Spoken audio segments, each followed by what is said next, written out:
Welcome to an incredibly special episode of URB interviews in collaboration with Bath Time. We have Peter Hook here, legendary bassist from Joy Division, New Order, and currently the front man of Peter Hook and the Lights. How you doing? I'm doing fine. The dog's just come in. Oh, is he? Okay. Sorry, is it Come he in or to she? say hello. Yeah, What's your dog's name? Oh, yeah. He's quite a character. oh. How old is he? Four. Four. Okay, okay. Yeah, I've got He's one a, that's he's about, a youngster. yeah, still young. Yeah, ours is 10. And when he was young, he was like Oh, wow. everywhere, all over the place. And now he's just gotten old and he just lies down all day. And it's great. I just lost a Labrador, 15 and a half. Oh wow. Okay. Oh, yeah, she was fantastic. She was so well as well, right up until the end. God bless her. Yeah. No trouble for 15 and a half years. And then it's Mm, age, isn't it? As we all it know. is. So there you go. But she was a great dog. Yeah. Have you had dogs your whole life then, or you just? No, actually, no. The first time I was a cat person, would you believe? Wow. Wow. First cat I had when I was 23 was called Sarah. She was a beautiful cat, and I had cats right the way through until I met my wife, and then we ended up having dogs and cats because she'd had dogs before, I'd had cats before, so we had both. And yeah, we our cat lasted. My first cat that I had all her life. She was 21 when she went, God bless her. And then the second cat was 18 and a half. That first So, guy, that's older than yeah, I am right now. they, It's they do. crazy. Yeah, they do last. I mean, I'd like to think it's our house that Okay. encourages old age, especially as I'm getting there now. Yeah, so let's hope we've got the secret. Yeah. Hopefully. Hopefully. I'm sure. I'm sure it'll be okay. Cool. Excellent. Starting off first, the actual question. What is it that makes you want to keep performing and playing live after all these years? Like, what is it that gives you that drive? And do you feel like you do it more for yourself, or do you think you're doing it for the fans coming to see you? Ah, very interesting question. The thing is that ultimately I am doing it for myself Hmm. because once I got the bug, after I saw the Sex Pistols and we did our first concert in 1976, I've always felt the same about playing. The physical act of doing it, especially when you're in a group that you love and you're playing music that you love, is a very, very special feeling. And that's what gives you the drive because you feel you've got something to say. I mean, in punk, it wasn't pretty what we had to say. No. And then for a few years in the 80s, we couldn't speak. And then, later you be able, or I'd like to think you were able to sort of discuss it. I mean, you can't state it for a fact, but that adrenaline that you get from it, the delivery, is very addictive.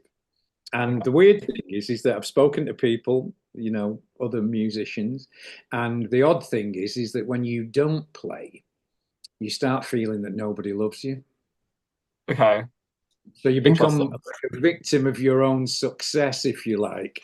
And I suppose that's why some of us act badly, is because we need constant affirmation. That constant How validation. great we are. Uh, you know, so yeah, I mean, it's an odd one. So the thing is that that's the start. Oh, The other thing is that you've got so much music, or I have so many musical moments in my career that need celebrating. And I'm very lucky because when we split up in 2007, I was DJing for 3 years. what, And like DJ, like decks and everything? yeah, yeah, yeah. Yeah. Yeah. All, Okay. I went So, all around the world DJing for 3 years at least.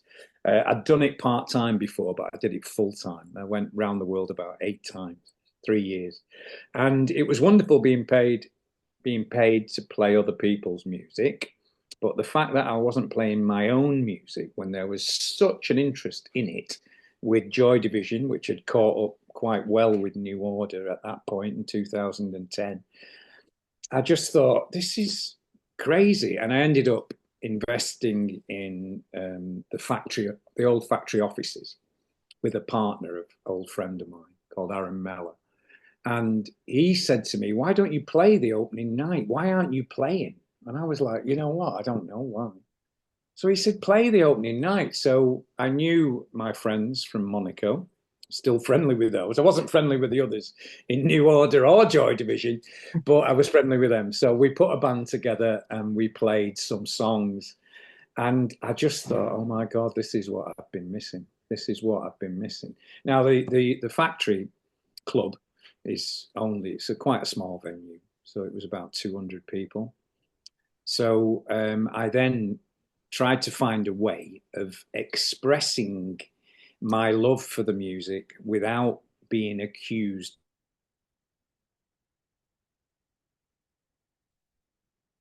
Oh, of you cut Joy out. Division, or I didn't want to try and be Joy Division or be New Order.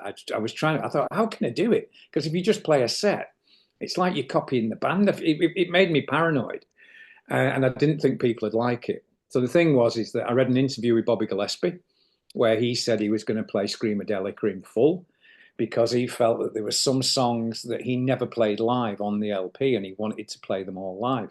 And I thought, wow, that's like our LP. There were certain songs we didn't play live. And then I thought, hang on a minute, why don't I play the full LP? Now, the reason that that was a good idea was because Joy Division on record sounded so much different to how they did live. There was no comparison really. And also, I was able to celebrate Martin Hannett, the producer's input, by playing my version of the record. So I didn't try and sound like the band. I wasn't copying the band or in any way like that. I was doing something that I felt was different. And I was able to do that. I did it fantastically with Unknown Pleasures. We had a great time. The gigs started building quite quickly. A lot of people got interested. There was a lot of, I must admit, there was a lot of internet sniping, shall we say, Well, it's the on the internet, isn't it? part of it, which is what the internet's for, isn't it? Yeah. And it made me a little bit paranoid, but yeah, I just thought, you know what, I can't pass up this opportunity to play my own music again. So we did it. Next time we played Closer. Now, Closer was a very interesting LP because we never played it as Joy Division. We never played half the songs as Joy Division because Ian died. It was released posthumously. So to get that LP back felt fantastic. And then I thought, well, I've been alienated in New Order. So to get New Order's music back would be great because New Order didn't exist at that point. And so I started playing New Order as well. When the others heard about me playing New Order, they did some, shall we say, legal skullduggery and managed to take the name for themselves. And it was fine because the thing is, I didn't want to pretend to be the group because I think that they're pretending to be something they aren't. Well, right now. Now, yeah, they are not Order. So that's my opinion. And yeah, I don't even think they sound like New Order. So No, the thing that I was able to do the other thing that was missing, which was to sound just like New Order. yeah. And it was just like that. And I must admit that again, it was a bit of an uphill struggle, and there was a lot of criticism and a lot of other skullduggery, shall we say, to stop me. But we did it.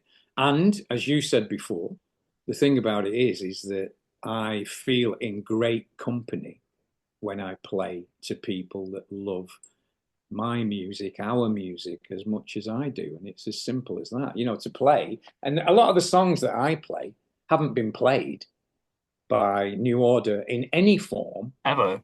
years and years and years. This LP that I'm premiering in April, half the songs on the record have never been played live. So this will be the first time they've ever been played live by anyone, never mind bloody New Order or me. So it's quite an interesting thing. The vow that I made once I started was I thought, you know what, for myself, I'm going to play every song that Joy Division ever wrote and recorded, which I have done. And I'm going to play every song that New Order wrote and recorded, which I'm well on the way to completing. How much have you got left on your order then? I've got, after this LP, I will have two records left to Two play. racks. Waiting for the Sirens and Lost Sirens will be the last two. So I've So got to get a move on, haven't I, at my age? I've yeah, well, got to keep going and get it done. And as many people have said to me, what the hell are you going to do when you get to the end? I'll just back to the start again. start. Yeah, back to the start Yeah, again. yeah, yeah. Or maybe go down the other way. Go from 1 to 10 and then go 10, 9, 8, 10 back to 7, one. 6. Yeah. But no, I mean, it has been immensely enjoyable. And every time I do it, I feel like I've got a bit of me back that I can control. And, the interesting thing was when we were together as New Order, we hardly did anything. We played the same 17 songs over and over again. And we had 300 and 400 songs to choose from, but we had to play the same ones over and over again. And most of the gigs we got offered, we couldn't do. We weren't allowed to do. Wait, why Um, not? Sorry. certain members of the band didn't want to do them. Oh, I see. Okay, okay. So when I got out and was free, I've gone absolutely berserk and I will play anywhere, anytime for anyone. So yeah, and yeah, I mean it is, I'm very lucky in life that I found a vocation by going to that Sex Pistols gig, which seems mad, seems absolutely crazy now. But I did find a vocation. It became very, very important to me very quickly. And it's been a 24-hour, 7 days a week, 365 days off. I get a day off on leap year. And it has been my life, and it's been problematic, it being that absorbing. And yeah, and it's been immensely rewarding. So I'm very lucky. I count myself very lucky to be able to do it. And you sort of look at your job as being you're able to take people to a time and a place that they loved, whether it was their bedroom when they were a kid or whether it was a gig that we played in 1980 or something. You can take those people and yourself back to that moment. And it's also very important in this day and age to have a diversion from the world, because I don't know if you've noticed, it's pretty fucking hectic out there. It is. It really is. Yeah. It is frightening beyond belief. I mean, I thought I'd never see anything like COVID. And then to watch what Boris Johnson did with COVID, and then to watch the way England has behaved after that, and then that's before you get to the Ukraine, the Gaza problem, and Putin, and then Trump. I Yeah. mean, this is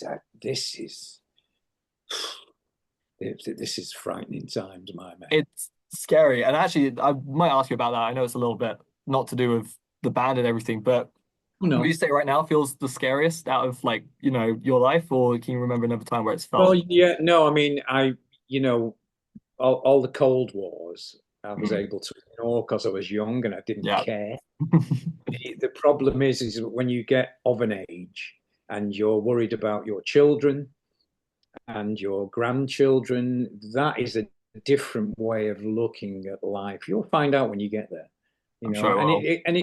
it's not something you can prepare yourself for. So the thing is that my advice would be to enjoy it while you can ignore it, because when you get older, you can't ignore it, and your priorities change completely. But my God, every time I read a paper, I look at the news, you're just like, your faith in humanity is crushed.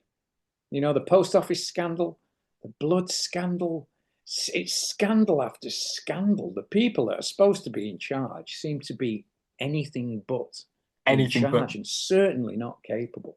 yeah, or Yeah, responsible, I mean, really. yeah, it literally, I watch them and I think anybody could do that. It just seems, yeah, it's terrible. It's awful. And we have such a great world and such a great life, each of us now, with what we've got. I know some people are much less fortunate than others, but we seem to be intent on destroying it. We really do. Well, actually, sorry, along those lines as well. you say anyone could do it. Have you ever considered doing it? It's just because I know Dave Rowntree ran for Well, MP. watching Boris Johnson, I thought I could have a go.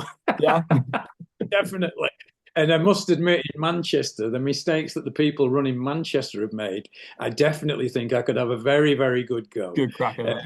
Certainly couldn't do it any worse. Let's put it that Well, way. I mean, yeah, it's all about using other people's money, isn't it? As a group, New Order obviously had the hacienda, and we lost a fortune in the hacienda, but it was all our own money, and we yeah, financed all our own money. We never took it off anybody, so we aren't like that. You're watching these politicians waste our money that you work hard for. We all work hard for it. Your parents work hard for it. So yeah, and it's heartbreaking. It really is. And sometimes when you're sat there reading about HS2, for instance, oh, we can get to Leeds 20 minutes quicker. Who wants to get to Leeds 20 minutes quicker?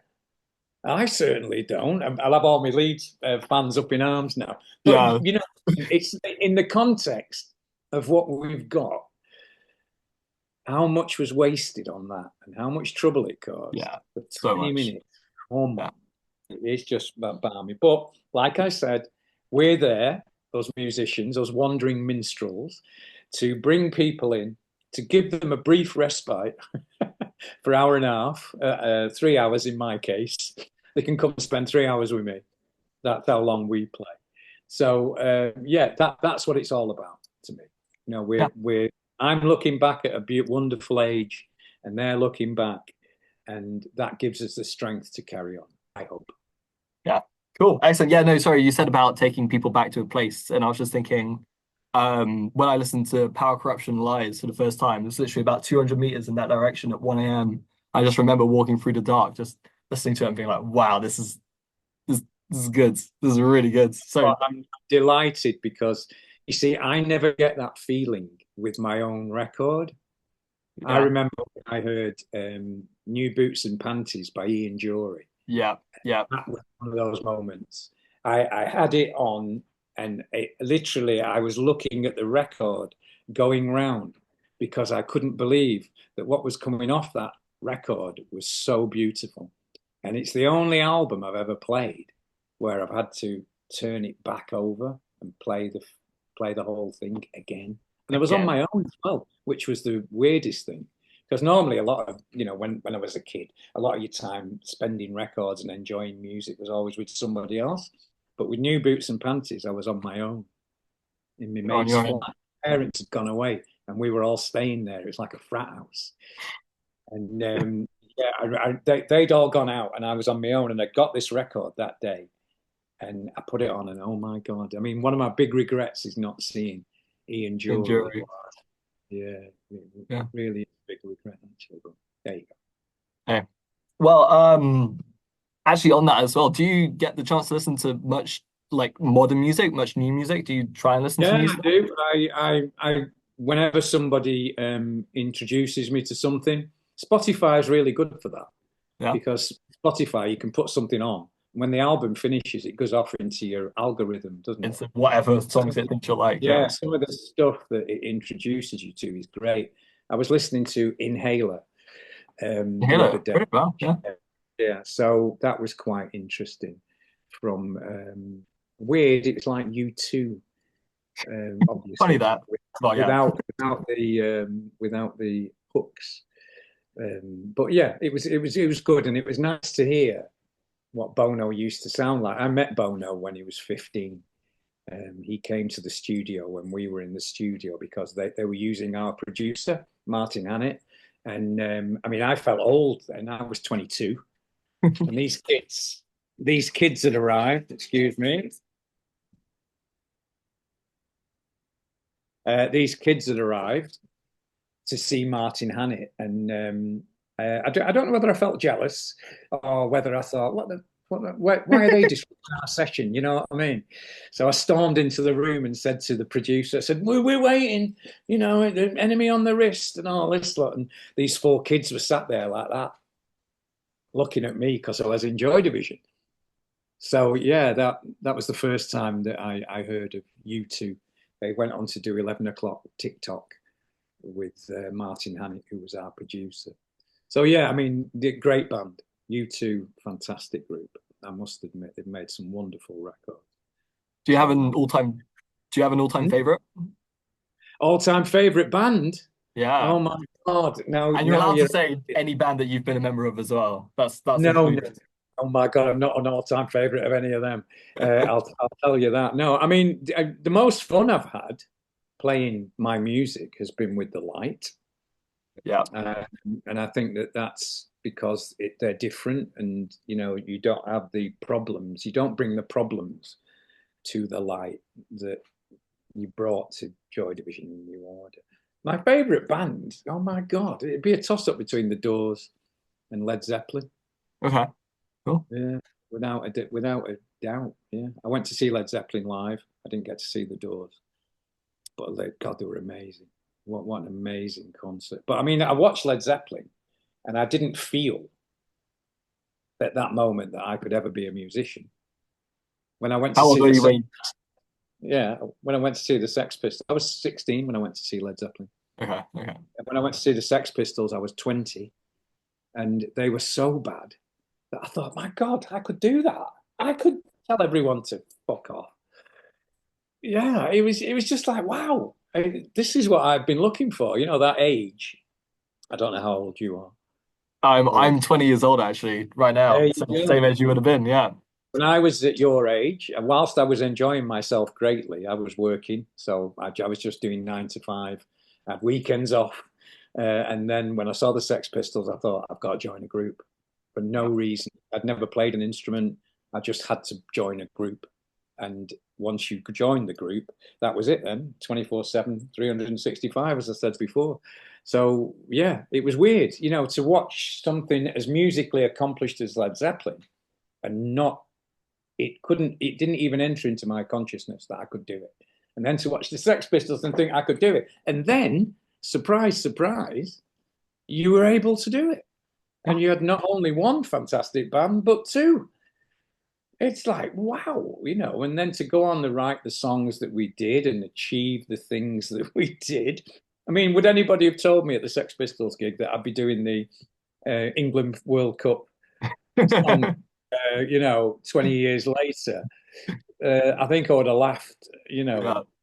Yeah, it was one of those very strange things, but we have had a wonderful life in music because of being independent, because of going through the hacienda with the club, the way the music genres changed that were formed by the people in the club.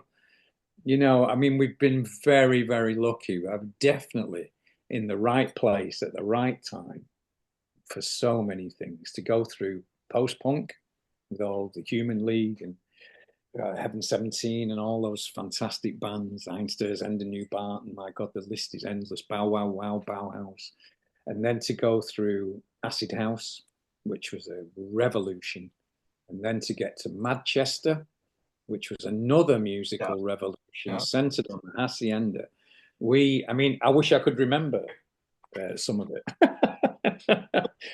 because I don't remember much of it. Yeah. Mm. Yeah. Cool. Well, thank you very much. Well, you mentioned, yeah, the Hacienda. I want to talk a little bit about small gigs and small venues. Because Bath's only one closed a year and a half ago, and since then we've had nothing. Which one was? But well, sorry, Which venue was that? Moles. Uh, Yeah, I used to go to Moles. We lived in Moles. there you Jan, go. who used to run it. Yeah, she was a lovely woman. Lovely Yeah. woman. When we were in Peter Gabriel's studio, we did 3 LPs there. So Moles was our mate. We used to hang off the walls in there. I will tell you, it was a great club. And also, in a funny way, when you say old-fashioned, I don't mean old-fashioned. I mean in the fact that it had a lot of heart and soul. Yeah. I remember going there in the Hacienda's heyday, right? And I said to the girl behind the thing, well, we're on the guest list. Jan's put us on the guest list. And Jan came out and she said, hello, come in. And I went, where's your security? Now at the Hacienda, we had 25, 30 security men. And she says, oh, we don't need one in Bath. I was like, what sort of place is this? Wow. Yeah. So we spent a lot of time there. Every time we used to finish recording, we'd go down. Yeah, it's really sad to hear that, Yeah. to be honest.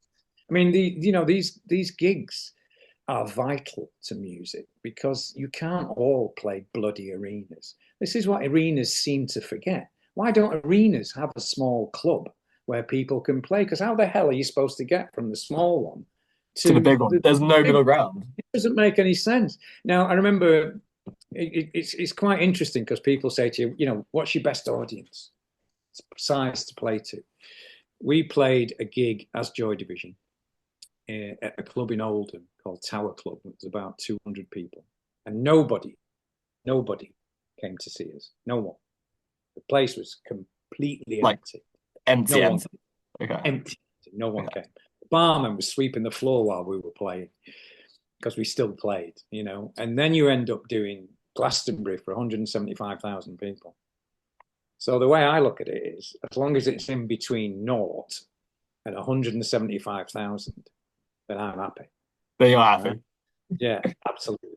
Because the thing is that those small gigs are vital for you to test your material, for someone to have belief, and that's not only the promoter, it's also the audience.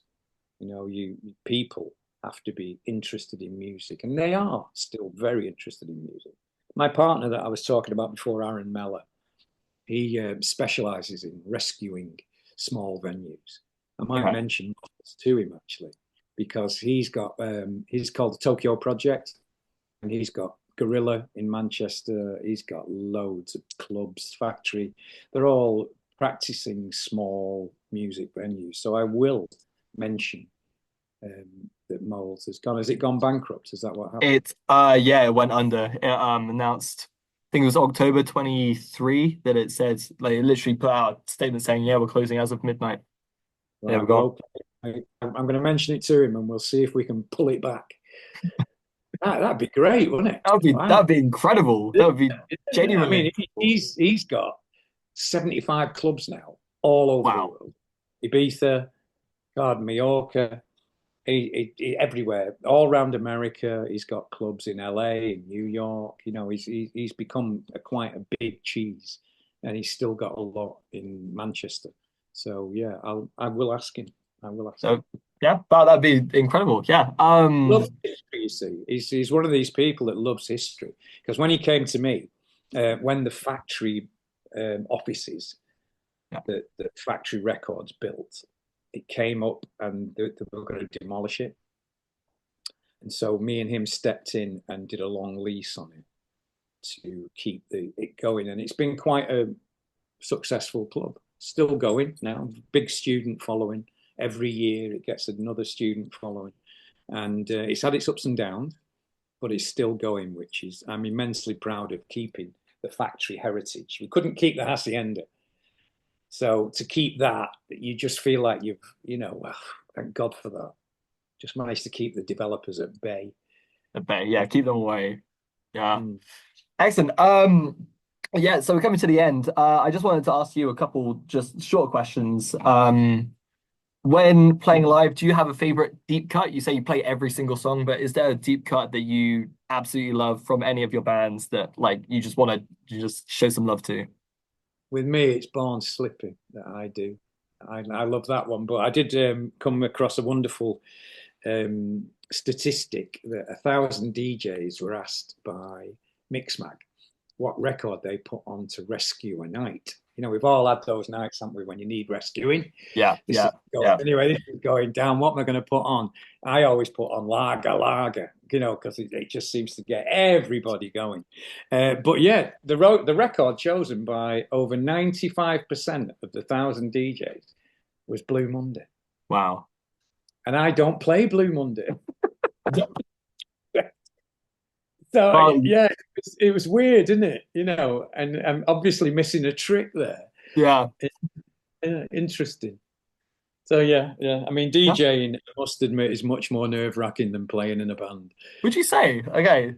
My Yeah. God, because the thing is that the places you go to DJ, you don't know what the audience are like. And I mean, I've been bottled off in more from more clubs than I've had hot dinners, to be honest. You know, when you get there and you go, oh shit, it's Speed Garage. That's me fault. You know, it's like that. And I remember doing one in Istanbul, and it was a wonderful. It was overlooking the Bosphorus, and it was on the bridge. You call it the bridge between East and West. And unfortunately, I was on the East. And when I heard what the DJ was playing, I thought, oh my God, I'm doomed. And he had about 400 people, this DJ, and it was so Eastern music. It was rocking. And then I went on playing our Western stuff, and I ended up with two people, one drunken Australian and a kid from Huddersfield. But I bet So you they were having a blast. Okay, I'm they were sure they were having an having. absolute blast. And like I said, because of my adage of between 0 and 175,000, the Yeah, fact that I got two made me very happy. that's So yeah, that's something at we did least. have a great time. But yeah, it was so DJing I always find to be very unpredictable because you don't know the audience. And the only time you get to find out what the audience are like are when you hear the support DJ play. Yeah, And that's when I know within 3 minutes whether I'm going to have a great night or a shit night. yeah. So luckily it's been, I'd say 50-50, if not more, throughout my career. So there you Cool, excellent. And the final question is just what's been your favorite album to revisit to play live again? go. Ooh, well, I'm on here at the moment. Oh, you mean me? I was just going to show I you Led meant Zeppelin. you, but if you want to show me, yeah, yeah, Led Zeppelin 4. Is that still in I, its case? Is that still in its I say, packaging? yes, it is. I bought it in Spain last week. Yeah, 22.99. 22.99. Wow. Do you not own it before? 22.99. No, well, I mean, I've got it, but I think someone stole it. Oh, I see. Okay. No, don't they? Some things never change. I think that weirdly, the record that I've most enjoyed playing was the one that I was least looking forward to, which was Republic. We had a terrible time recording the album Republic. We hated each other's stinking guts. We were all off our heads. It was a miserable occasion. We were told that we had to do it to save the hacienda from bankruptcy and to save our record company from bankruptcy. So no Otherwise, they pressure. would. And guess what happened? We did it, You did made it. ourselves really miserable. It went bankrupt anyway. Both of them. Oh, They didn't achieve anything apart from making us really, really pissed off with each other. But when I came to play it live, we never actually finished the record off. We were so intent on getting away from each other. We'd record our parts and then scoot, so there was no cohesion between the band. And it always sounded like it to me on the record, even though it was a very popular record. It sounded like we weren't together. So to get back and have to play it, I had to learn the songs. I actually managed to finish them off to my taste. And lo and behold, it was great. And I really loved it. And I thought, oh, you dickhead. All those things I've been saying for years about, oh, it's a shit record. I hate it. Oh, it was awful and all this lot. And then I played it and I thought, oh, bollocks, I really liked it. So it's nice. It's nice to get them back for that. It's like with Get Ready, because this album that I'm playing in April, New Order didn't play half the songs, as I said. So the thing is that I don't know it because we were going through a bad time when we did play it live. So you haven't got the fond memories. All you remember is the bickering and the uncomfort and, the arguments and, the general malaise. So playing it now, like what I was doing today, practicing, and I'm thinking, oh my God, I've done it again. I've said it was my least favorite album. And lo and behold, it's sounding fantastic.